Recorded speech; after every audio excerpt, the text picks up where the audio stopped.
Charlotte Abbott pulled her exhausted mare to a stop outside the brick courthouse and stared at the notice board like she was seeing a ghost. Her hands trembled as she read the words for the third time. Property available, Willow Creek Ranch, 300 acres, sale price $1. It had to be a mistake. Nobody sold a ranch for $1. Not in this world. Not in any world that made sense. But Charlotte had been drifting for over a year now, sleeping under other people's roofs and working other people's land, and something about those words made her heart pound in a way it hadn't in months. She pushed open the door to room 12, where a thin man with spectacles sat behind a desk. When he looked up and saw she was alone, his face shifted to something uncomfortable. Charlotte knew that look well. It was the look men gave women who stepped into places they didn't belong. The clerk sighed before she even spoke. That ranch listing is real, but I'll save us both time. 3 families tried to make it work in 5 years. None lasted more than a season. The land is decent enough, but something drives people away. Accidents. Bad luck. Strange things. Animals spooked for no reason. Tools disappearing. Sounds in the night. The last family claimed they saw shadows moving when nothing was there. He shrugged like he was talking about the weather. The county just wants someone to take responsibility and pay the taxes. Charlotte felt something fierce wake up inside her chest. I'll take it. The clerk blinked twice. You're serious? Dead serious. I have $1. You have a deed. 20 minutes later, Charlotte walked out holding a piece of paper with her name on it and the legal description of 300 acres she had never seen. Her hands shook as she folded it and tucked it inside her shirt. She owned land. After all the years of nothing, she finally had something that belonged to her alone, even if it was cursed. The ride west took longer than expected. The trail grew fainter with each mile until Charlotte wondered if she was even heading the right direction. When the ranch finally appeared in the late afternoon light, her heart sank like a stone. The house sagged in the middle, the barn tilted left, fencing lay in twisted piles. Tumbleweeds were stacked against every wall. It was the sorriest piece of property she had ever seen. It was also hers. Charlotte led her mare Silver to the well and was relieved when cold, clear water came up after several hard pulls. At least that was something. She approached the house with caution. The door hung open and swayed in the breeze. Inside, everything was covered in dust and abandonment. Sunlight streamed through gaps in the roof. In the kitchen, she found a stove and a few tin cups left behind. It was depressing, but it wasn't hopeless.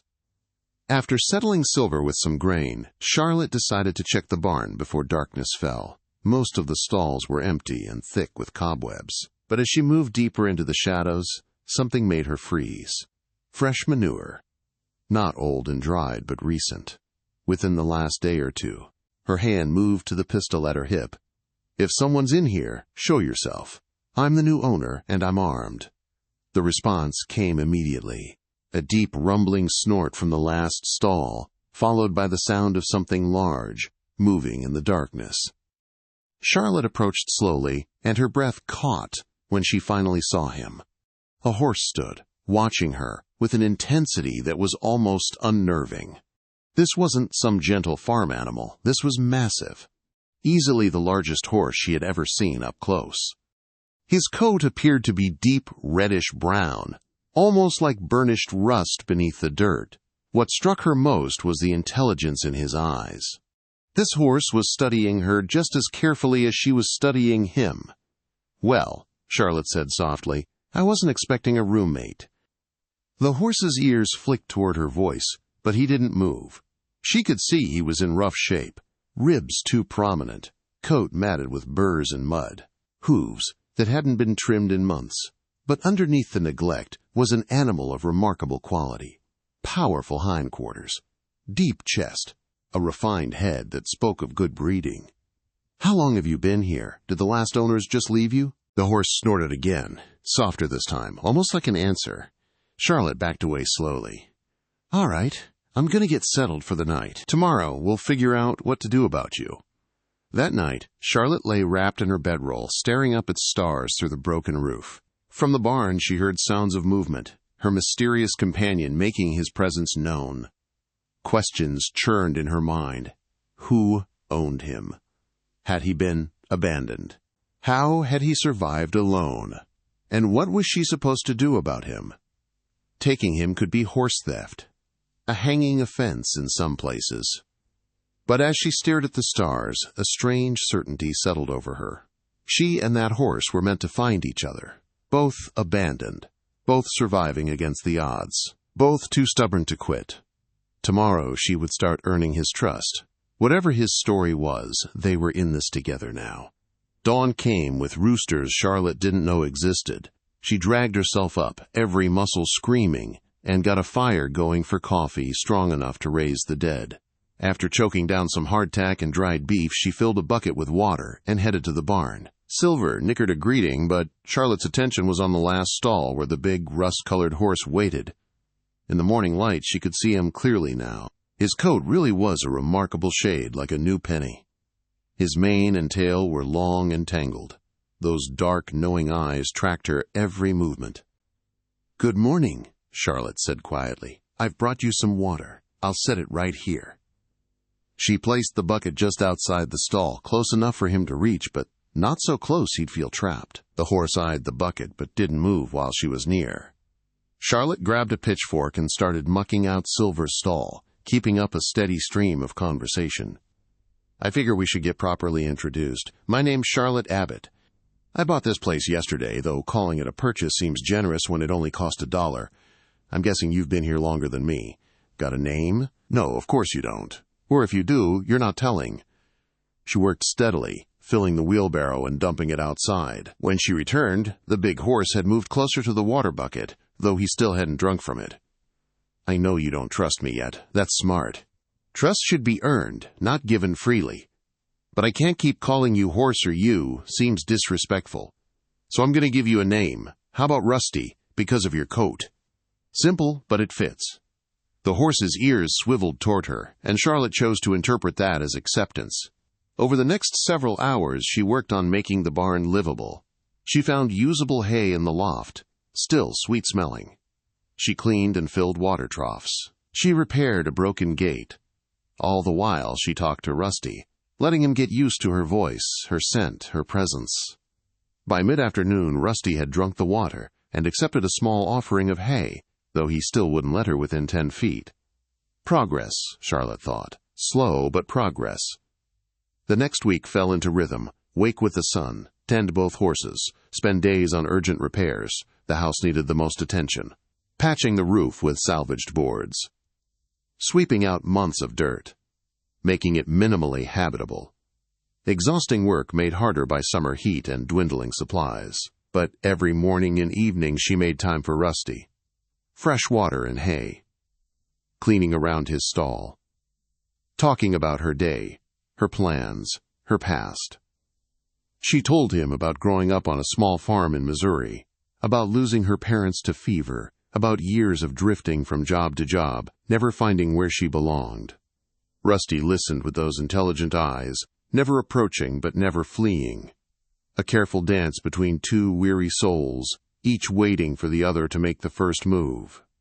The breakthrough came on the 8th day. Charlotte had been singing while working, an old hymn her mother used to hum. She wasn't paying attention to Rusty's stall, focused on replacing a broken board. She didn't notice he'd left his stall until she turned and found him standing less than 5 feet away, head lowered, ears forward with curiosity rather than aggression. Charlotte froze, hardly daring to breathe. They stood like that for what felt like forever, woman and horse evaluating each other. The moment balanced on a knife's edge. Then Charlotte did something that surprised even herself. She sat down on the barn floor, making herself smaller, less threatening. She resumed singing, soft and low, keeping her hands visible and relaxed.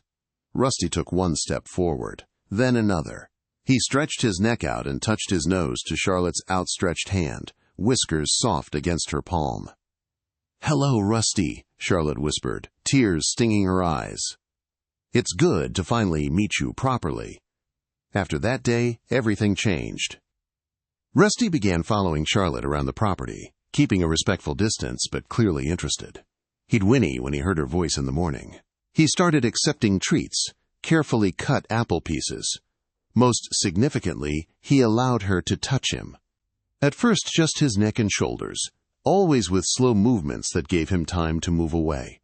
But gradually, as trust built, Charlotte could run her hands over his entire body, assessing his condition. What she found made her angry. Beyond malnutrition and neglected hooves, Rusty had old scars, rope burns on his pasterns, what looked like whip marks on his hindquarters. A poorly healed injury on his left foreleg. Someone had treated this magnificent animal badly. "Nobody's going to hurt you again," she promised one evening, while working tangles from his mane. "Not while I'm here." The work of transforming the ranch was slow and discouraging. Charlotte's limited funds wouldn't stretch far. She made do with what she could salvage, trade for, or improvise. Fencing was her biggest challenge. Miles of rusted, useless barbed wire, wooden posts rotted or missing. She managed to repair small sections, but it felt impossible. On a supply run to town, Charlotte faced the store owner, a weathered man named Mr. Briggs. "You're the woman who bought the Willow Creek place," he said, "for $1. "The best dollar I ever spent," Charlotte replied evenly. Briggs studied her. "You got guts. Most folks didn't last a month before the bad luck drove them off. I don't believe in bad luck, just hard work and stubbornness. You'll need both. Word of advice. Some ranchers around here aren't happy about a woman trying to run property on her own. They think it makes them look bad. Watch yourself." As she loaded supplies, a group of men emerged from the saloon. One, stocky with a red face, called out, "That's her boys, the lady rancher." Laughter followed, ugly and mocking. Charlotte kept her eyes forward, refusing to give them the reaction they wanted. But she felt their stares like physical weight. The first real threat came 2 weeks later. Charlotte was repairing a water trough when Rusty suddenly appeared from the pasture. His entire body was tense. Ears pinned back, nostrils flaring, he positioned himself between Charlotte and the road, clearly agitated by something she couldn't see yet. Then she heard it. Approaching riders. 3 men on horseback rode onto her property with casual arrogance. Charlotte recognized the red-faced man from town. She straightened up and waited. Rusty stayed close, his body practically vibrating with tension. The riders stopped about 20 feet away, their horses dancing nervously under Rusty's unwavering stare. "Afternoon," the man said, falsely jovial. "Name's Tom Hackett. We own property adjacent to yours. See, this land you bought is no good. Cursed. You're going to fail same as everyone else. So we're making you a fair offer. We'll take it off your hands for $20. 20 times what you paid." Charlotte felt Rusty shift closer. The property isn't for sale at any price. Hackett's smile faded. "Don't be stupid. A woman alone can't run a ranch. You got no help, no money, and winter's coming. Sell now and save yourself the trouble." "My answer is no. This is my land, legally purchased. If you have no other business, I'd appreciate you leaving." One of the other men, younger and meaner looking, spat in the dirt. "That's a fine-looking horse. Wouldn't want anything to happen to him." The threat hung in the air. Charlotte's hand drifted to her pistol and the men noticed. Hackett held up a hand. "No need for unpleasantness, we're just being neighborly. But you think about our offer, things have a way of going wrong for people who don't have friends out here." They rode away, but Charlotte knew this wasn't over. She rested a hand on Rusty's neck, feeling coiled power beneath his coat. There's going to be trouble. Both of us need to be careful now. That night, Charlotte barely slept. Every sound had her reaching for her rifle. But the night passed without incident. As weeks went on, harassment escalated. Tools disappeared. Fencing she'd repaired was torn down overnight.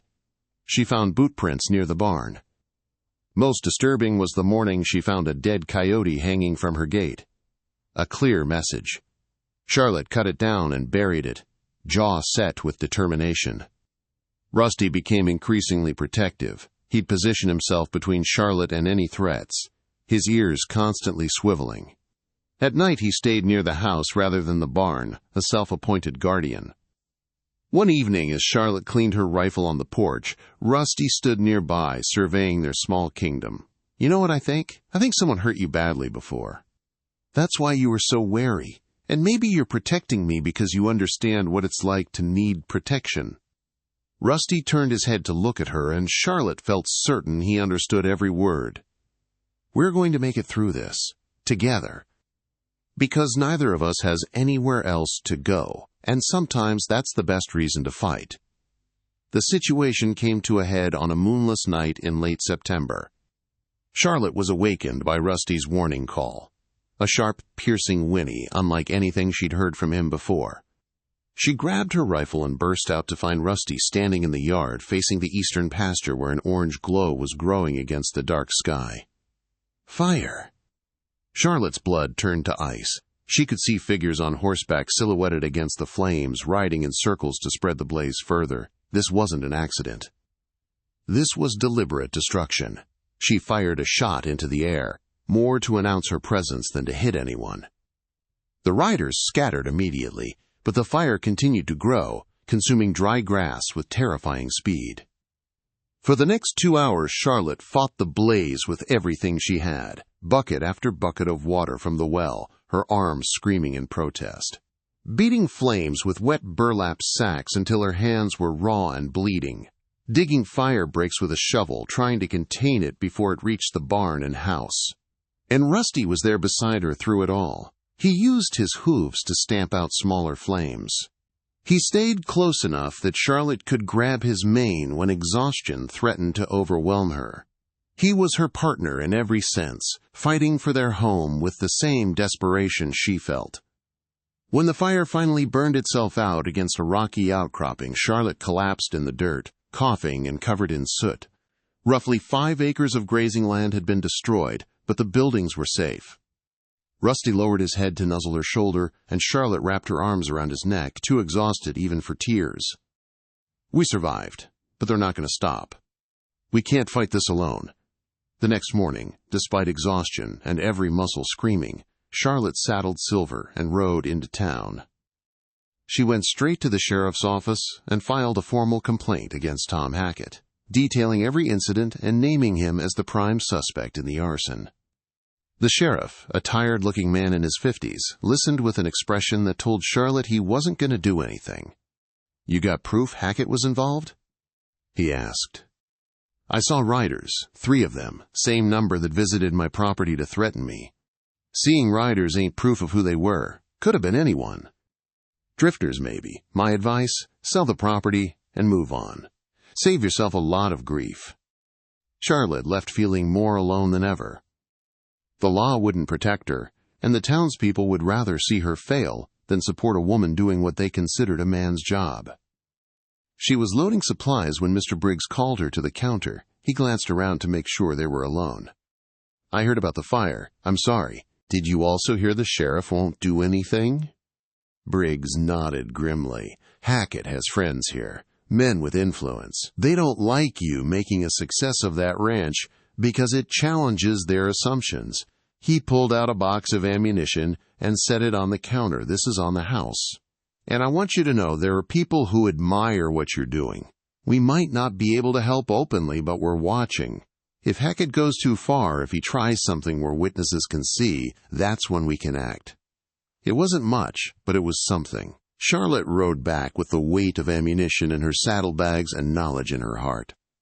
The next attack would come, and she needed to be ready. She spent the following days preparing, creating better sight lines by clearing brush, positioning buckets of water at strategic points, making sure her weapons were cleaned, loaded, and within easy reach. And she talked to Rusty, explaining what was coming. "I don't have the right to ask you to risk yourself for me. You don't owe me anything. If you want to run when the trouble comes, I'll understand." Rusty turned his head and looked at her with those impossibly knowing eyes. Charlotte's throat tightened.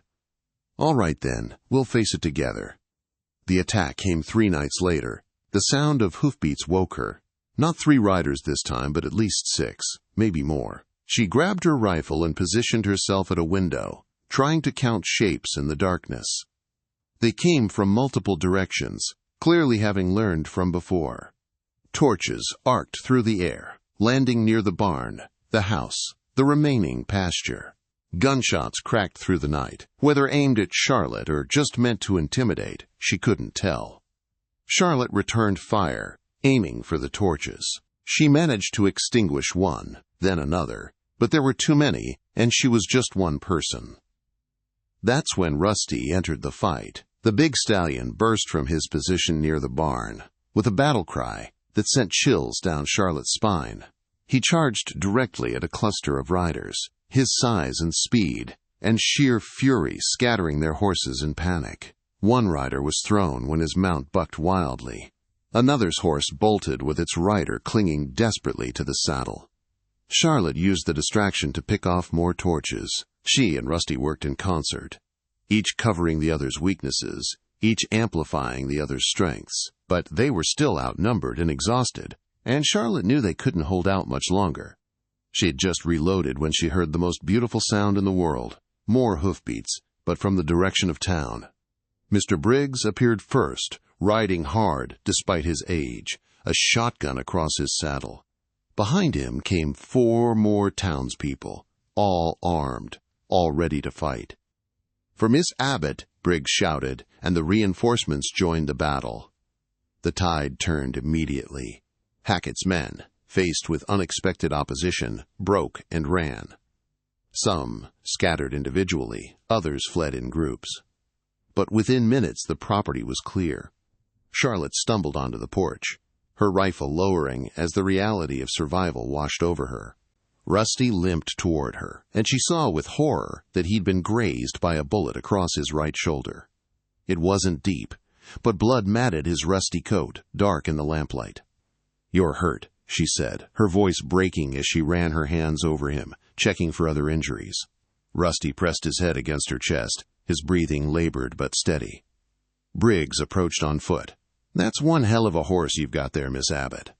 Fought like he understood exactly what was at stake. Charlotte looked up, tears streaming down her face. "Thank you, all of you. I didn't think anyone would come. You gave us something to believe in, a woman fighting alone against men who thought power gave them rights. Some of us remembered what it's like to stand up for what's right, even when it's hard."